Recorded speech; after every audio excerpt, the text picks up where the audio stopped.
explicitly at one point, I think in the early 80s, that he really benefited from affirmative action. But it seems that he's changed his mind over the years, perhaps from exposure to how these programs, I would posit, are not really carried out in a beneficial way. I think they're undermining. They benefited him. It benefited him, right? So when you say it's not carried out in a beneficial way, you got Clarence Thomas, don't you? I'm sure you support him. A guy that you support is on the Supreme Court by way of a policy you don't support. I don't know where he would have ended up without affirmative action, but you think he ends up on the Supreme Court without a Yale law degree? You think he ends up being appointed as the civil rights director for the Department of Education? You think he ends up becoming chairman of the EEOC without having his Yale law degree, sir? Well, I don't know if he would have not been able to get into Yale. I don't know what his test scores were and whatnot. But that's not the issue. Sir, see, you just made my point. Remember, affirmative action, which by the way is a catch-all phrase, again, it's a diversity inclusion program. The diversity inclusion program did not lower the standard for Clarence Thomas. He still had to meet the standards. Everybody still has to meet the standards of the institution. The only thing affirmative action or diversity inclusion programming would do is provide another opportunity to explain who you are and why you are. It's just like schools that will say, we care about your leadership capacity. We care about your extracurricular activities. We care about the fact that you have demonstrated the ability to overcome difficult circumstances. All of these things can be weighed in the decision process after they meet the bare minimum requirement to even enter into the institution. So it is not a question of if he was qualified, dear sir, he was qualified based on the standards. Well, I would say that this was part of the reason the lawsuit was brought up by sort of Asian students, is that it's a zero-sum game in these elite institutions with competitive admission. If one student is accepted, another student might not be. And this was a point that was cited in the majority opinions. That happens every day, dear sir. In every competitive school that happens. We have an American system that has routinely discriminated against people of color, women, historically marginalized communities. This was a way to correct the dysfunction. You do agree racism exists, right? Sure. Okay, good. That can be questionable. We'll agree on one thing then. We'll agree racism exists. Do you agree racism exists by way of design? Well, I suppose that would be a complicated question. There are certainly policies in place that hurt minorities. I would not. So if it exists by way of design or architecture, you cannot deconstruct the construction by happenstance. You can only deconstruct a constructed thing by intentionally deconstructing the constructed thing. You get it? You can't fix this without intention, dear brother. So I would agree. I think we just have a different idea of what tools are appropriate to do that. All right, we're out of time. Producer wrapping me up. But Mr. Yeltsin, I'm gonna bring you back, okay? We'll have this discussion again. Thanks so much for having me. Thank you, sir. We appreciate being on the show. All right, remember, take care of yourself, take care of each other, take care of the planet. Remember, the truth is always indisputable.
Welcome back to Unbossed. I'm Rayyvana filling in for Senator Nina Turner. We've got some really good stories for you today. We're gonna cover, with some exclusive coverage, Trump's rally over the weekend.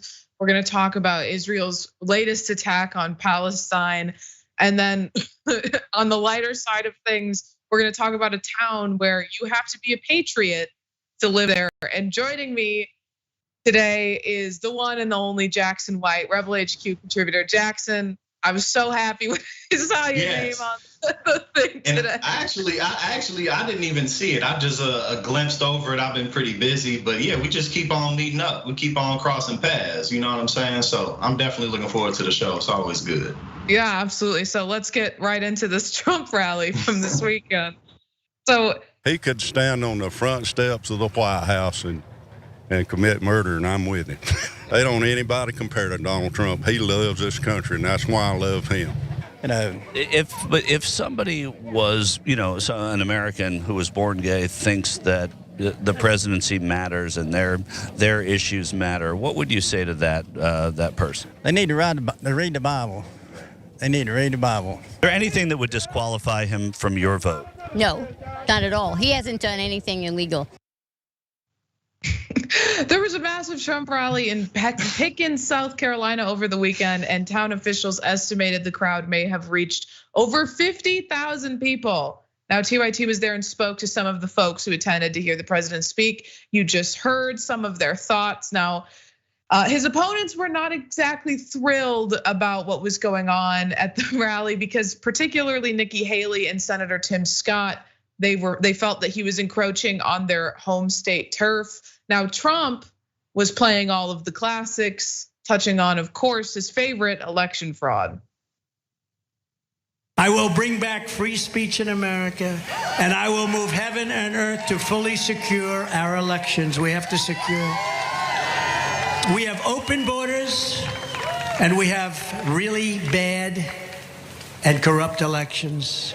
And therefore, we almost don't have a country, and soon you won't have a country if you keep that up. Our goal will be one-day voting with only paper ballots and voter ID in all cases. But until then, Republicans must compete using every lawful means to win. He was truly in rare form at this event, and I've got some information on it, but first, Jackson, I'm gonna let you get in on this. Donald Trump kills me because he just goes on stage and just says stuff. He's like, they want to take away your washing machines and your dishwashers. And, we used to have hour-long lunches. I don't know what happened to that. Every time I go and I visit the union workers now, it's only like 20 minutes. I don't know what's going on. And the people in the crowd are just like, yeah. And he just says like literally anything. And it's just fascinating how this man says absolutely nothing. But yet and still, 50,000 plus people showed up. Donald Trump, obviously, look, unless something significant happens, he's already won the primary. He's been won the primary.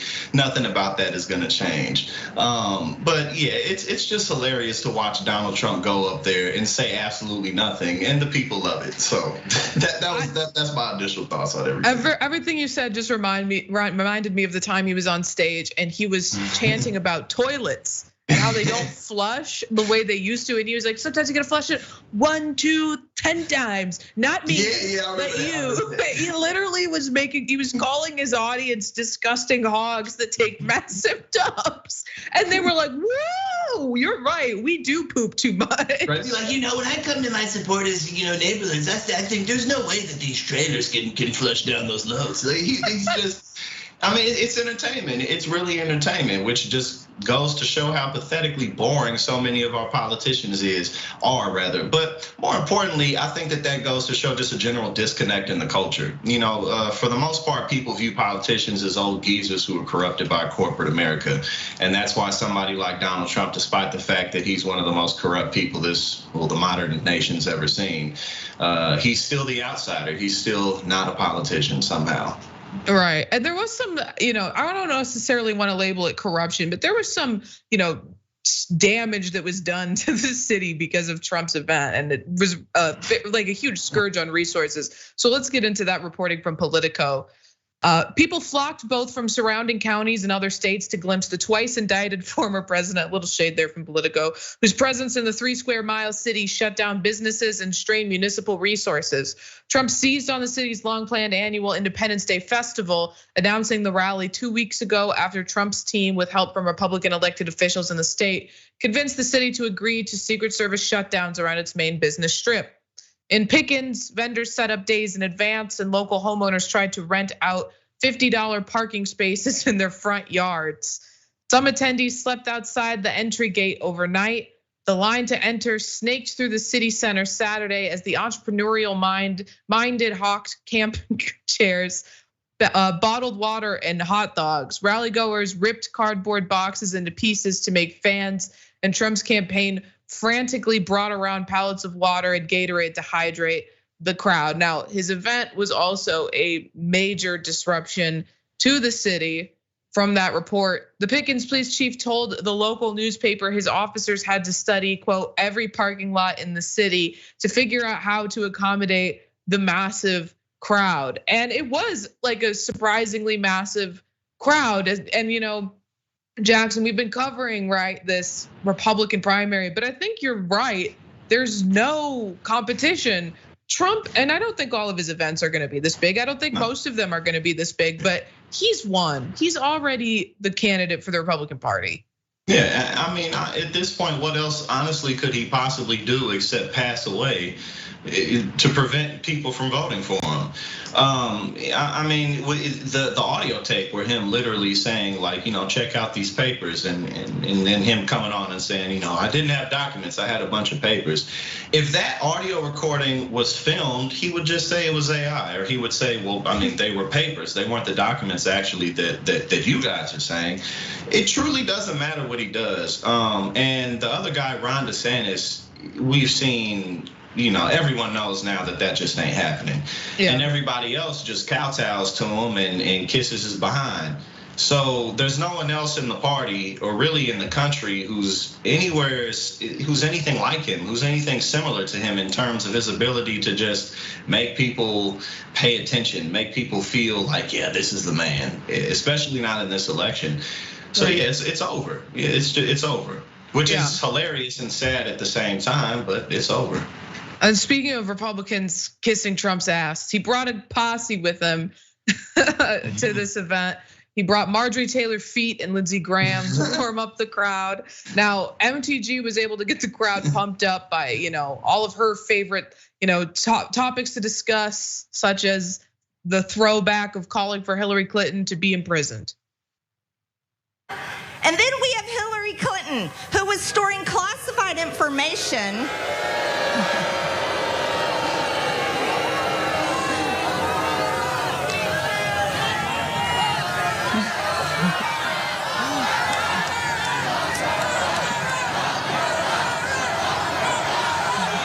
It never gets old, never gets old.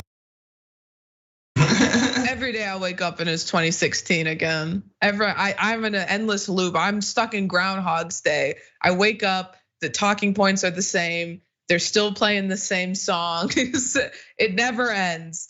But he also brought Lindsey Graham with him. And honestly, the crowd was not as receptive to Lindsey Graham as they were to Marjorie Taylor Greene. Take a look.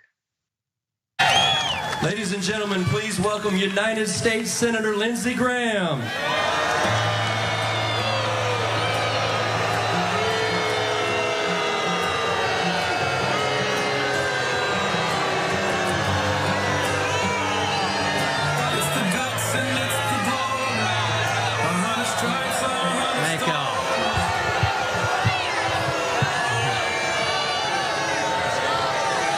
Welcome to Pickens.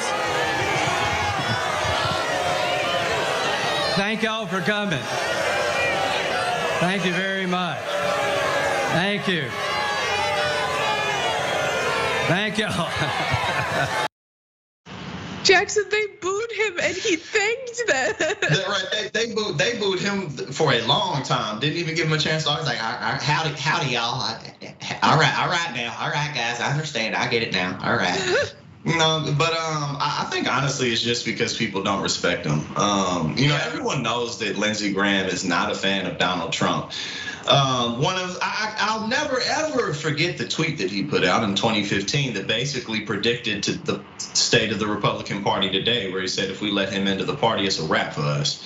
And so that guy, it's just kind of like, get this dude off the stage. Again, at least Donald Trump and Marjorie Taylor Greene, they never bowed down. You know what I'm saying? They've been down for the cause 100% of the time.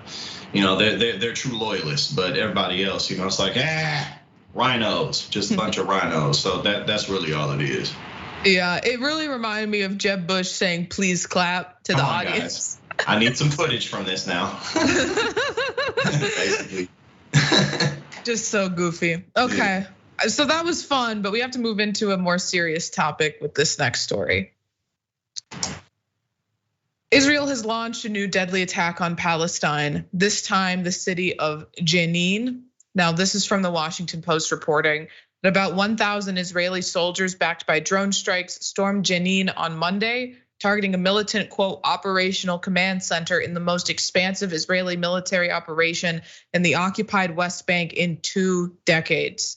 The assaults marked the start of an extensive counterterrorism effort centered on the densely populated Jenin refugee camp, according to Israeli officials, and were ongoing as of Monday afternoon local time.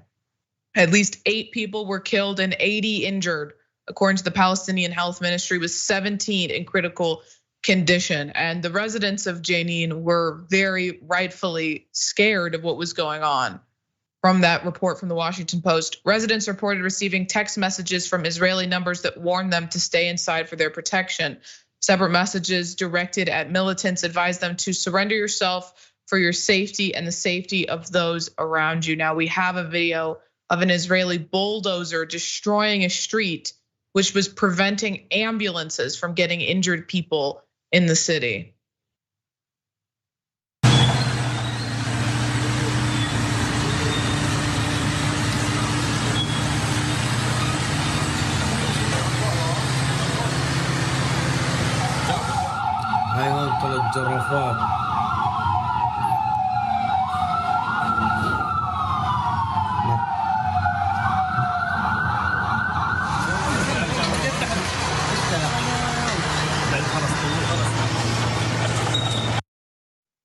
Now I have some more information on this attack and the response to it, but Jackson, first, I just have to say, it really feels like the cruelty is the point when it comes to the actions that Israel takes towards Palestine. I mean, they knew what was gonna happen if they bulldozed that street. They knew that it was gonna prevent ambulances from helping people who were injured because of their attack on Palestine. So it really feels like their intention is to stop, and they bomb hospitals, they bomb nonprofits and NGOs that operate to help children in Palestine. It is genuinely a disgusting human rights abuse. Definitely, and like as you pointed out, the cruelty being the point. Really, what's going on is eradication. This is what human beings do to the weak. This is what governments do to land masses that they feel like they can take. And with at the end of the day, if AIPAC and the Israel lobby didn't give so much money to our Congress and our Senate, then people wouldn't be fired and silenced for talking about these types of things, because it's legitimate and it's also not unique to the Palestinian people. There's human rights issues that happen worldwide, but because of foreign corruption, people are silenced when they talk about it, or it's cloaked over with anti-Semitism, just to point out just general war crimes that are happening to people who really don't have anything to do with any type of religious ideology. It's just about taking land and increasing power, just like it always is.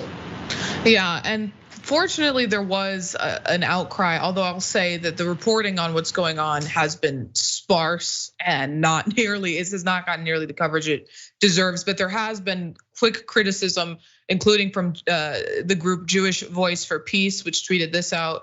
The Israeli military just launched a full-scale attack on Jenin and laid the city under siege. This is how the Israeli government treats Gaza, and now Netanyahu brought it the occupied West Bank. We demand accountability and US military funding to Israel now. And Lynn Hastings, the UN's humanitarian coordinator in Palestine, sent out this tweet. Alarmed by scale of Israeli force operation in Jenin, occupied West Bank, airstrikes were used in the densely populated refugee camp. Several dead and critically wounded. Access to all injured must be ensured. Ochoa is mobilizing humanitarian partners to provide assistance. However, Marwan Bishara, a senior political analyst for Al Jazeera, says the condemnation can only go so far. Take a look. By the historic record, these are empty words, meaningless condemnations. More of the same urging, more of the same demanding for some sort of whatever it means, the international community to intervene, knowing all too clearly that there is no such a thing. Probably we are closer to a divine intervention than an international intervention to protect the Palestinian people. Israel continues with total impunity to do what it has done for the last half a century, except is doing more of it with more aggression and more vulgarity. And he couldn't be more right that Israel acts with impunity, knowing that they have the support of the largest superpower in the United States that operates throughout the world with impunity. But this is just another attack and an uptick in Israeli attacks on the Palestinian people from Common Dreams. Monday's raid came just 2 weeks after Israeli forces killed several Palestinians, including two 15-year-old children, in an attack on the Jenin refugee camp, which Israel's far-right government claims is being used as a hub for terrorist activities. The latest assault also came amid growing settler violence in the West Bank. And they can always use that excuse, right? They can always say they're harboring terrorists in this place, and then any action they take, they can justify it to the world. And that includes, bombing apartment buildings and killing women and children and innocent people as long as they're able to go on the news and make the appeal and say that, well, we're pretty sure they were harboring terrorists there, so we killed 8 civilians in an attempt to stop these terrorists. They're always gonna be, portrayed favorably in most Western media, and that needs to stop. And despite these attacks, of course, the United States continues to provide robust military aid to Israel. Now, according to an updated Congressional Research Service report in March of this year, Israel is the largest cumulative recipient of US foreign assistance since World War II. To date, the United States has provided Israel 158 billion current or non-inflation adjusted dollars in bilateral assistance and missile defense funding. At present, almost all US bilateral aid to Israel is in the form of military assistance.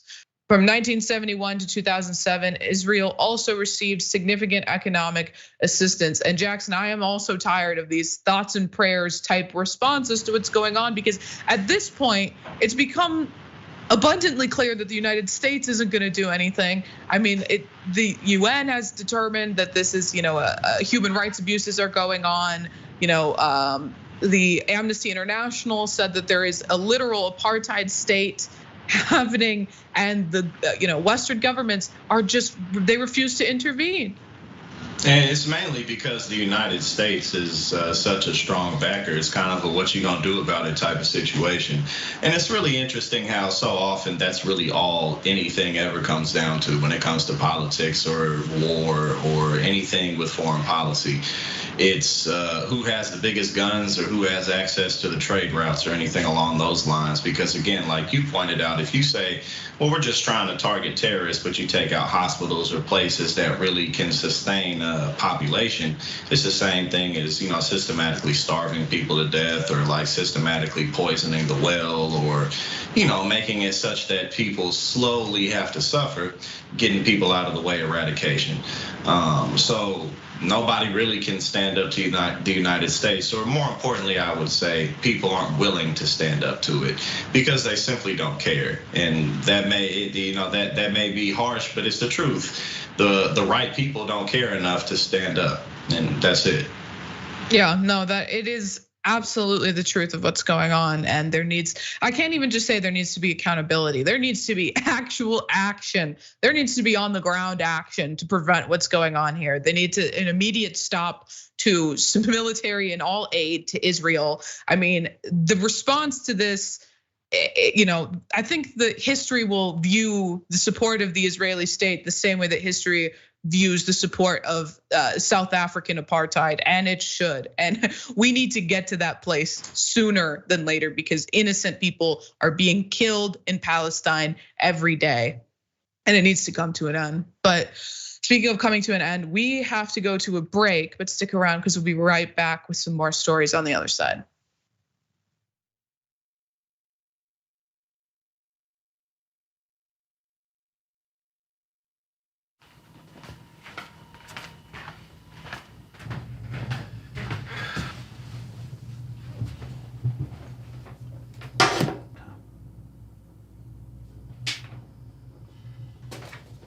Welcome to the Damage Report. I'm John Idarola. This is gonna be a big one. Meanwhile, in the Arctic, you know where this is going. You watch the Damage Report, the Arctic's on fire. Obviously, why would we be talking about the Arctic except to tell you that it's melting once again? The Republicans aren't that interested in it. I wonder why. Lift out of poverty up to 3.7 million people, including an estimated 1.3 million children.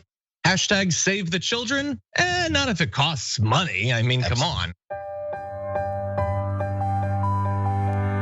What's happening? I'm Dr. Rashad Richey, host of Indisputable with Dr. Rashad Richey. Here's the bottom line. I play no games about policy, period. Too many people's lives are at stake. So here's what I do. I challenge conservative ideology that hinders the growth of this country. I make sure we place our facts in proper context, and I have no problem debating anyone on a position that I have. Progressives have the ideas to change the world, but when you really look at it, progressives have always changed this world for the better. I want you to tune into my new show, Indisputable with Dr. Rashad Richey, right here on the TYT Network, 2:30 p.m. Eastern Time, 11:30 a.m. Pacific Time. I'll see you there.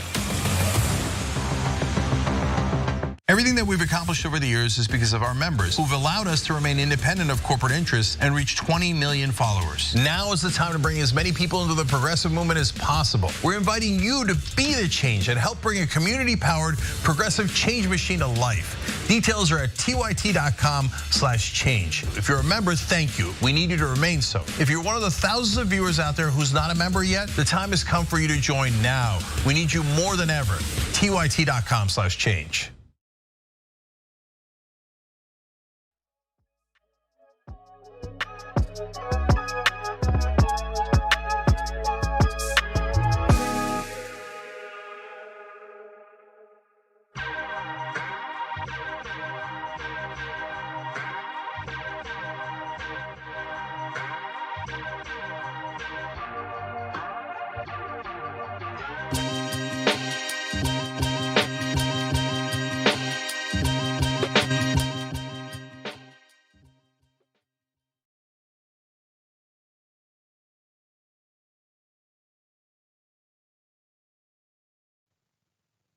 Welcome back to Unbossed. First, I want to say thank you to the mods on Twitch, on YouTube for keeping the chat clean, safe, and fun. I also want to remind everybody that to get a membership, times are changing in digital media, and we have survived this long because our viewers and members have been with us every single step of the way. Now, the members here make all the difference at TYT, and together we can help amplify the issues that really matter, like Medicare for all, criminal justice reform, racial justice, climate change, just to name a few. So don't forget to support our work at tyt.com/join. I also want to remind everybody to subscribe to the Progress Report because there's the big stories that the corporate media is messing them up. We let you know what's actually going on. The stories that they're covering up, we'll hunt them down and share them with you. And there's also TYT original reporting. So make sure to never miss another story. Scan the QR code on your screen or go to tyt.com/newsletter to sign up for the Progress Report. Also want to remind everybody that if you are like me and you have a busy schedule during the day and you can't always watch the show live, you can always listen to it as a podcast. And as long as you're listening as a podcast, leave a review for Unbossed on Apple Podcasts. Tell everybody how much you love the show. Give it a 5-star rating. And all you have to do is search for Unbossed with Nina Turner, click follow, rate us 5 stars, and let us know what you enjoy about the show. Lastly, I want to remind everybody that there's no live show tomorrow because of the 4th of July, but I'll be back filling in for Senator Nina Turner on Wednesday. So make sure that you are here for that. Now let's look at some of your comments over on Twitch. The IT Dragon says, welcome back, Rayyvana. Oh, thank you very much. Gaming Flawless Pyro says, yay, it's Ray, one of my favorite TYT hosts. Oh, there's so much nice stuff here for me. Calling a Bomb says the Ray takeover continues. I know, I've just filled in for JR for 2 weeks. Also, he's back today, so make sure that you welcome him back with lots of love after this show. Orpheus says Ray is taking over. I am. Right, Ray on everything. I know, you are too. Yeah, pretty much, yeah. Ghost Dog says Jackson's Trump impression is delightfully unhinged. Yeah, I don't know if I sound exactly like him, but I have a good time when I do it, so. It's pretty good. Yeah. Thornton Park Racing says they are coming for your lawnmowers.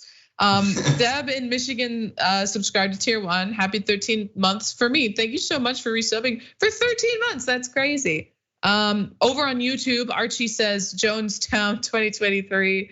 Michael Morgan says Ray is cool, Jackson is cool. I like this pairing. Well, we like this pairing too, and we also think you're cool. So thank you.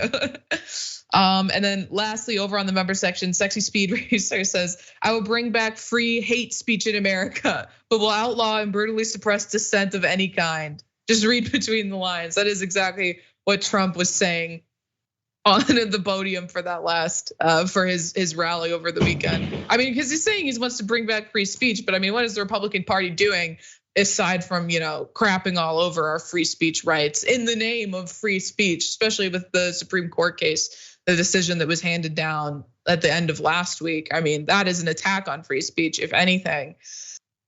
But as long as we're talking about the Supreme Court, let's talk about student loan forgiveness, because after the Supreme Court struck down Biden's student loan debt relief plan last week, he promised a plan B, and that plan B has me asking, WTF, neoliberal?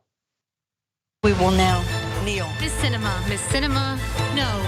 You have a problem figuring out whether you're for me or Trump, and you ain't black. I'm announcing today a new path consistent with today's ruling to provide student debt relief to as many borrowers as possible, as quickly as possible. We will ground this new approach in a different law than my original plan, the so-called Higher Education Act.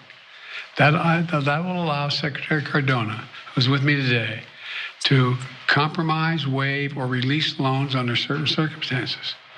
This new path is legally sound. It's going to take longer, but in my view, it's the best path that remains to providing for as many borrowers as possible with debt relief. Now, according to Biden's sycophants, I was going to call them fans, but I think sycophants is a better term for supporting President Biden, without shame. According to them, he's trying his hardest, but unfortunately for them, that's really not the case. Now, Biden's POTUS account on Twitter tweeted these out. Starts here that says, in the wake of today's Supreme Court decision on student loan relief, we need a new way forward and we're moving as fast as we can. Here's what's next. First, I'm announcing a new path to provide student debt relief to as many borrowers as possible, as quickly as possible, grounded in the Higher Education Act. Just moments ago, Secretary Cardona took the first official steps to initiate this new approach, and then he tweeted this out. Second, we're creating a temporary 12-month on-ramp to repayment. That is not the same as a student loan pause, but during this period, if you miss payments, this on-ramp will temporarily move the threat of default or having your credit harmed. This fight isn't over, but Astra Taylor, who is the co-founder of an organization you've probably heard of, the Debt Collective, shot back, dropping this reality on President Biden. Astra tweeted out, not fast enough. The problem is speed. This plan buys time for more baseless, bad faith, billionaire-backed lawsuits to get lined up with rogue judges eager to block anything that helps working people. Under HEA, you can cancel debt immediately. That's what fighting looks like. Now, I mentioned Biden's sycophants at the beginning, and who better than the Pod Johns to mention at this time, because John Favreau is a former Obama speechwriter, tried to stump for Biden on his delayed approach. He tweeted this out. Joe Biden is doing everything humanly possible to give people student debt relief. But honestly, as one of the people who's massively impacted by this Supreme Court decision, I stood to have $20,000 of my student loans forgiven. It doesn't feel like he's doing that. And he was quickly checked by the Debt Collective on Twitter, who quote tweeted him and said, this is in fact wrong. Biden is not doing everything possible. To be honest, this action is perfectly designed to be the worst case scenario. He is resuming interest in payments voluntarily. And as for relief, this rulemaking will take at minimum several months. They also tweeted this out. Anyone pushing this action is fighting for you or doing everything possible, either doesn't understand the rulemaking process or is lying to you. The corrupt Supreme Court sucks, Republicans suck, but they aren't resuming your payments. Biden is. This alone is his mess. And as it stands, an astronomical number of student loan borrowers can't afford to even make payments. Check out this headline from Business Insider last week. The restart of student loan payments is going to pressure the strong US consumer, as 34% of borrowers say they'll be unable to make payments. And Jackson, I think I'm probably one of those borrowers. And so many of us are not going to be able to do this. We've gotten used to the status quo of not having to pay them, and Biden's new rule that he's trying to make, it's a long process. They're exactly right. Rulemaking is not quick. There's multiple steps that you have to go through, and you are legally obligated to go through them. So he has the authority. Shouldn't he just forgive student loans? Well, absolutely. And, for argument's sake, if he wanted to say, if I were to take an executive action, it would be challenged in the court. Just him taking those actions and really putting forth that effort would really make a difference, not just for his reelection campaign, but also for the Democratic establishment as a whole. Because if that were to have went through, that would have been Joe Biden's signature achievement for his reelection campaign and probably for his entire presidency. But now he's going to have to find somewhat of a different strategy in terms of selling policy to the American people. But you pointed out, and all the evidence pointed out, that basically he's just like, oh, well, and the Supreme Court turned it down, so we're just gonna go ahead and resume everything. People can't afford it, but nonetheless, people are gonna have to go right on ahead and keep on paying it. But at the end of the day, if there isn't a very strong political push for this, not just on the federal level, but every level of government, then nothing's going to change. And also, we need to really look at the systemic problems as a whole, so that the debt doesn't reaccrue itself, even if it were, all deleted right now. So there's a lot of work to be done, and Biden just isn't showing any initiative or sense of urgency for any of it. Exactly, especially when forgiving student loan debt it's a policy victory and it's a political victory, which is something that he and the Democratic Party desperately need right now. As we see the Trump support ramp up and the Biden support taper off. And the polls aren't looking very favorably to him. So do something big, go hard or go home. And it really feels like he's just going home. Okay, let's jump into this next, honestly, horrifyingly disgusting segment by this horrifyingly disgusting guy, Greg Gutfeld of Fox News, who, as we all know, is a pathetic excuse for a man to begin with, but he has taken it to a disgusting new level. Let's all check out what he recently said about the Unhoused. For many, this is a lifestyle choice. I mean, when you think about it, it's not a bad one. I mean, no mortgages, no rent, no bills, no boss, no kids, no student loan debt. The only responsibility you have is to get money for drugs. That's why affordable housing is always, to me, it just rings hollow, because no matter how affordable you make the housing, they're not gonna pay for it. The money's gonna go somewhere else. So my solution is always to kill the homeless with kindness. I say the obvious solution is to create zones for the homeless, not camps, but camping grounds, because we're seeing some pretty impressive tents here. Let them live on government land in these tents. Let them have it on one condition in this new world: it's not with us. If you want to be homeless and you want to live this lifestyle, go for it. But we are a civil society with shared norms that we all must meet. We cannot mix with nomadic tribes that are unsanitary and harmful to themselves.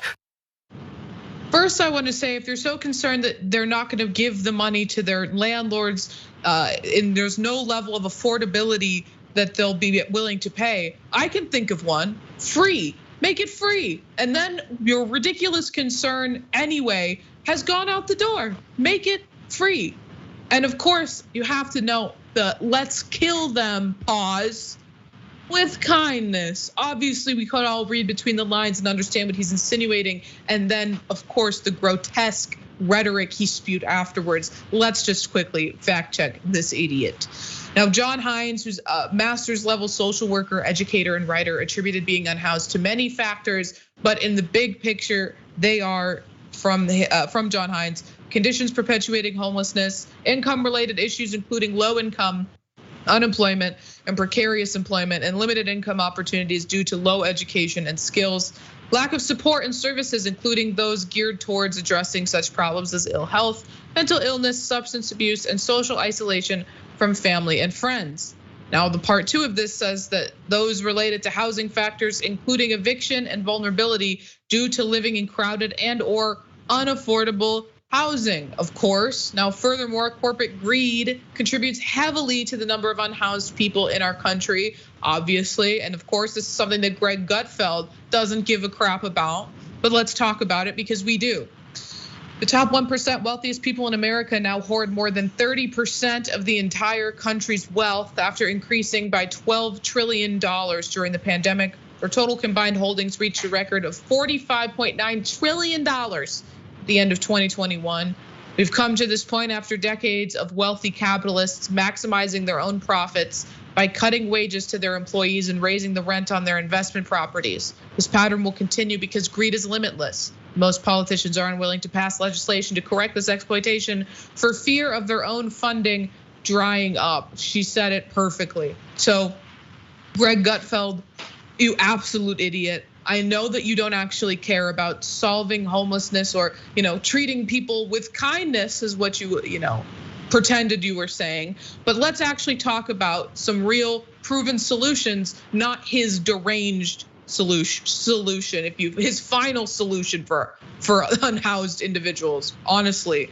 But from the United States and Interagency Council on Homeless, some solutions are, wow, wouldn't you know it? Housing, integrate healthcare, build career pathways, foster education connections, reduce criminal justice involvement, and also end corporate greed being an obvious one. Jackson, I mean, what he said was it genuinely made my skin crawl. I know he's a disgusting person, but he's saying that we need to segregate these people so that he doesn't have to look at them. Yeah, basically that's all it is. He just doesn't want to be bothered with them. And clearly Greg Gutfeld's just a genuinely dumb guy. You know what I'm saying? Like he's just a dumb dude, and that's what he gets paid to be. But you pointed it out correctly. Really, he's talking about a final solution type of deal, because getting homeless people off the map and away from the rest of society would just open them up to all kinds of abuse that the general public wouldn't necessarily see. So, it reminds me of that movie District 9. I don't know why that popped into my head, but basically like these aliens came to Earth and they ended up getting segregated and put into these camps. I don't know if you've seen it, it's not important, but just for a reference. But how much money does it cost a taxpayer for these people to be homeless? We know the statistics of a lot of working homeless. And there used to be clinics, mental health clinics that people could visit that were paid for by tax dollars to where they could get different types of assistance. And for anybody who lives like outside of major metropolitan areas, like maybe most of the country, Midwest, South, in a lot of inner city areas, you have street after street lined with vacant buildings and vacant houses that could be turned into free homes with relatively little investment, because people don't necessarily want to buy that property for very much of anything else if they're not gentrifying it, or it's just sitting there rotting because ain't nothing happening there. You know what I'm saying? So there's so many different things that we can do, but getting people off the grid is not one of them. Exactly. And just to that point, there's proven programs. We know that, it's actually less expensive to provide free housing than to pay for the failing programs that we are funding. So, for the odd person out whose concern is genuinely, this is gonna cost too much of taxpayer dollars, it's actually gonna cost you less. So just to undermine that talking point. Okay, we're talking about the cruelty being the point, I guess, is the theme for today's show. And I think that perfectly sums up what is happening with Greg Abbott. Right-wingers in southern states continue to pull the horrific stunt of sending migrants to blue states. Most recent being this weekend as Governor Greg Abbott sent another bus with dozens of asylum seekers from Texas to Los Angeles. Let's get into some of the details from The Guardian. The bus, which arrived at about 12:40 p.m. at Los Angeles' Union Station from Brownsville, Texas, held 41 people, including 11 children who were with their families. The busload of people were welcomed by a collective of faith and immigrants' rights groups and transported to St. Anthony's Croatian Catholic Church, where they were given water, food, clothing, medical checkups, and initial legal immigration assistance. The asylum seekers came from Cuba, Belize, Colombia, El Salvador, Guatemala, Mexico, Nicaragua, and Venezuela. According to a statement from Churla, most of those on the bus are seeking to reunify with family members or sponsors. 6 of them need to fly to Las Vegas, Seattle, San Francisco, and Oakland. Now, Greg Abbott hasn't said anything about the busload that was sent, but he did put out this tweet over the weekend. Texas National Guard soldiers and DPS troopers have apprehended more than 386,000 illegal immigrants. They patrol the border around the clock to detect and stop more illegal crossings. While Biden ignores the border crisis, Texas is stepping up to fill the gaps he created. Just a reminder to everybody, though, that seeking asylum is not an illegal process. It's definitionally a legal process. So those are migrants are doing this the right way, and Greg Abbott is still denying them the services that they need. So when he talks about and virtue signals about, oh, we're just talking about illegal immigration, it's total and utter BS, because this is how he's treating the migrants who are coming the quote unquote right way. Just keep that in mind as the conservatives reiterate that talking point to death. But now California Mayor Karen Bass did not know about the busload, but she put out this statement. Though we were not formally notified about this bus when it left Texas, my office was aware that it was on its way yesterday and we mobilized. Los Angeles believes in treating everyone with respect and dignity and will continue to do so, which is the right way to respond in this situation. But unfortunately, this isn't the first time, and it most probably won't be the last time this stunt is pulled either. Now, just as a reminder from The Guardian, earlier in June, the state of Florida picked up 36 migrants in Texas and sent them by private jet to California's capital, catching shelters and aid workers in Sacramento by surprise. California's Governor Gavin Newsom held Florida's Governor Ron DeSantis responsible for the flights of asylum seekers, which came in 2 waves and appeared to threaten to file kidnapping charges after the first incident in which a group of migrants was dumped at a Sacramento church. And Jackson, I would like to see him follow through on that threat and actually file kidnap charges, because that is exactly what is happening. These Republican governors are, misleading these migrants about what's happening. They're oftentimes promising that there's jobs waiting, that there's resources waiting, without informing the states to be prepared for these migrants, and they're under false pretenses shipping them to other parts of the country. I mean, it's definitionally human trafficking. Absolutely, and if there's any thought of fiscal responsibility, how much more money is it costing to get them back to where they actually need to go? And one of the key telltale signs that these governors, despite the fact that these migrants' lives are being utilized, the biggest sign that they're posturing is that they're sending like 40 people at a time or 50 people at a time. Like, this isn't like a genuine effort to migrate migrants to another state. You're not sending hundreds or thousands of people at a time. You're sending just enough for it to be credible because you filled a bus or something like that.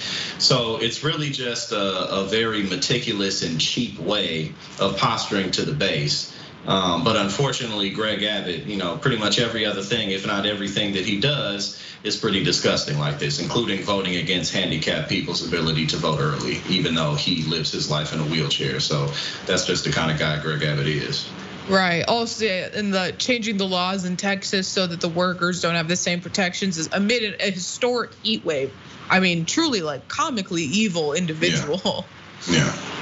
And just to the point about fiscal responsibility, they're chartering private jets to send these migrants to these other states. I mean, how much taxpayer dollars are they wasting by doing that? Especially as you pointed out, most of these migrants are coming they're declaring asylum and they have a sponsor here, or they have a relative here who they're intending to go and live with. And so to frame them as like, oh, they're a huge scourge on our resources, on our society, when they are just trying to get to their loved ones, their family members, and you're sending them the wrong way. I mean, it's a disgusting act of inhumanity. All right, let's take a look at some more comments before we get into our last story, which might be my favorite one because it's pretty funny and pretty stupid, and I still can't quite wrap my head around how they're trying to do this. But Twitch says, for Poycat says, Jackson's Trump impression sounds like a purposeful, exaggerated parody of Trump, and I love it. Oh, yeah, it does. It sounds like I'm really trying to sound like Donald Trump. My Ron DeSantis, that's down. That's perfect though. But yeah, my Trump sounds like I'm trying to sound like Trump for sure. Well, now we have to hear the Ron DeSantis. Well, they're not going to stop Florida from eradicating the woke disease, the mind, he's just. That was good. No, that was spot on. Oh yeah, I told you, it's chef's kiss. You know what I'm saying? I'll work at it. That was fantastic. Mouse and a Dragon Onesie, thank you so much for resubbing. 29 months of TYT Twitch awesomeness. Thanks for delivering the information we need to stay properly informed. Oh, you're welcome. And thank you so much for resubbing and supporting TYT for all this time. Over on YouTube, Vincent Morales says, I like your show, Action Jackson. Oh, thank you. Yes, subscribe, youtube.com/@politicsandpaper. We go live every day, and I got a show every Wednesday night. Go ahead and check us out. And then Christina Elisa Brown says Rayyvana is amazing. Oh, well, thank you. That's very sweet. Ghost Dog TV on Twitch says, I'm prison landlords. I could not agree more. Omega Shenron Dragon says Greg Gutfeld is more harm when he's around any woman compared to homeless people. Yeah, he's really disgusting. Gross. He's the guy who said that it's the American dream to be raped by your teacher if you're a boy. So yeah, that's the guy who's I didn't say it. That's the guy who's virtue signaling about drag queens being groomers. Is the guy who's also saying that he would have loved to have been raped by his teacher when he was an underage kid. I stopped myself. I pat myself on the back for that. He truly sounds like a man who women are lining up around the block for, doesn't he? Man, I wish 35 years ago I could have had sex with. Like, okay, bro, you could just go do your thing now, but all right.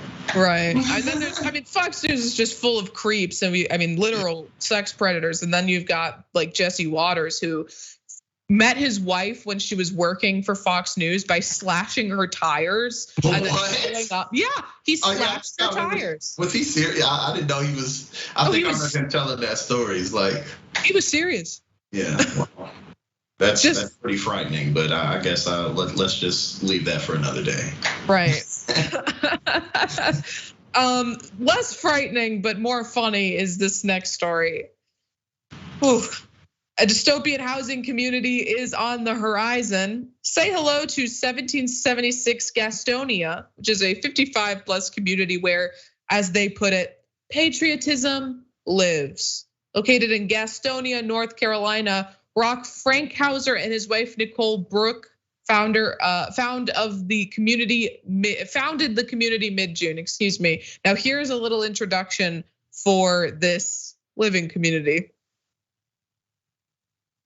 At 1776, our goal is to bring patriotism to the front porch of housing and the communities that we develop henceforth. Further, the 1776 standards or covenants each 1776 homeowner makes to one another include a pledge of allegiance to the United States of America, an embrace of our nation's traditional motto, E pluribus unum, and last but not least, commitment to fly the American flag at all times. All times. It is so funny because legally, as long as they're doing it, it is like an HOA, and as long as they're enforcing these covenants that run with the land on all these houses in the community, they actually can enforce that. That is like that sort of aesthetic zoning. They can enforce that. Not everybody lives there. But Jackson, quickly, I just have to point out that this is a 55+ community, and almost none of the people they had in that ad were, they had a bunch of kids. Right. Everybody grandkids, everybody great step nieces or whatever. But it always cracks me up when I see this type of patriotism because it's so outdated. It's like, it's not even people who are super patriotic aren't like, henceforth. Like, bro, don't nobody talk like that no more. You know what I'm saying? Like, people may put that in legal writing, but people, like, bro, you don't talk like that every day. Stuff like, because none of the other words you said were in that kind of English, But it's just corny to me. But hey, you got to get it how you live. This is America, and I guess they have the right to do what they want to do. But I wouldn't want to live there. Yeah, no, it's super goofy. So let's get into a little bit more about the real estate developer that the Guardian reported on. There are 43 lots for sale. Parcels range from $17,500 to $75,000 for land, and homes cost $410,000 and up in the city, 20 miles from Charlotte. Each 1776 community, Fankhauser plans on more, will also donate a home with no mortgage, free of cost, to a wounded veteran through the nonprofit Building Homes for Heroes. So I'm gonna stop there for a second, because that would be, these are the people who hate homeless people. They don't care about providing services for homeless veterans. But honestly, if they're gonna give houses to unhoused people, I mean, it's one house, so it's like, it's not that, you're not making that big of a difference. But I mean, to that one person, I guess it's a difference. I mean, for them individually, it's helpful. I'm not gonna hate on that. Yeah, no, definitely. You can't hate on the effort, but it's just interesting how people on the right can never see how systemic effort can make a change with these issues. It's not just the veterans only, or only the people that I know. Like, actually, not to say that we should just, and the irony of it is I've never heard anybody on the left actually be like, we should just give people stuff for nothing. We should just give people handouts, literally. Most people I know want to work. Most people I know want to contribute, and more likely than not, unless somebody is just like, has severe mental health issues, if you give them a shot, if you help them out, they're probably going to do all right. So it's just so frustrating when people can't see that. Yeah, exactly. Let's get back a little bit more about how they're allowed to do this and how they describe themselves. So from the Guardian, this development, which the company has described as where freedom lives, is for homeowners 55 and older, and not just any homeowners, patriots who will be required to fly the US flag on their properties on a pole provided and maintained by the subdivision. Now, you heard in that clip, and I mentioned after the video, that they're allowed to do this by using covenants, and the Guardian also reported on that. 1776 Gastonia will use a restrictive covenant that includes the flag stipulation. Restrictive covenants, a norm in residential real estate, allow homeowner associations to enforce rules and consistency in planned communities. Fankhauser defines them as a pledge of allegiance to the United States and promises among neighbors. Now, when asked how this community is going to define patriotism, Fankhauser responded obliquely that patriotism is a mountain landscape. He said, "We're in a valley right now, and to the extent that I can have any impact whatsoever on bringing us from a valley towards a peak, it would give me tremendous satisfaction." Now, Fankhauser says the 1776 brand is a movement, and the Gastonia project is just the beginning. I mean, you know what? I've seen conservatives spend their money on some dumbass stuff. I watched them buy Trump's NFTs where he just photoshopped himself as a cowboy and put himself on the moon. A spaceman, right? A spaceman. Right. So, I mean, honestly, I think people will live here. Oh yeah, I mean, if people are in the area and it makes sense for them and they got a good place, yeah, they'll absolutely live there. And don't forget when he said, what did he say? It was like flag waving at all times. You have to always wave the flag. So it's not just a patriotic living space. It's not just a patriotic neighborhood, but it's also like a forced patriotic neighborhood. You got to have the flag out. And yeah, I mean, like you said, people will definitely live there for sure. Yeah, it's just it's so expensive too. They said it's like $410,000 for a house. So like, but I mean, there are a lot of people who love to throw their money away on the dumbest things. If they got it, and especially too, like let's say like you just need community. It could be just a community of like super Republicans, super patriotic Republicans, and that everybody met each other in a Facebook chat group or something like that, and then they all fill the vacancies in the neighborhood. And if they can all get along, it'll be a peaceful place. You just can't bring no diversity in there because you already know what's up then. Right. And honestly, maybe it's better that they're all sort of segregating themselves away from the general population, because I mean, maybe then more people don't have to be subjected to their nonsense and their BS, and they can just sort of stay isolated and you know what you're gonna get if you go there. I complain, you know what I'm saying? It's all good. All right, well, thank you so much for joining me today, Jackson. Fun as always. Remind the people where they can see you and see more of your content. Yes, check me out. Subscribe to my YouTube, Politics and Paper, youtube.com/@politicsandpaper. We got a whole lot of new stuff going on there. Always good to be here with you. I didn't even know I was gonna be here, but let's keep this train rolling. It's always good. Right, absolutely. What a pleasant surprise for the day. And everyone, absolutely go check Jackson's stuff out. Check out his Rebel HQ videos. Check out my Rebel HQ videos. We've got to bring the show to an end, but don't forget that J.R. Jackson is back on the watch list right after this, so you're gonna want to stick around. And we will see you all on Wednesday. Have a good 4th of July.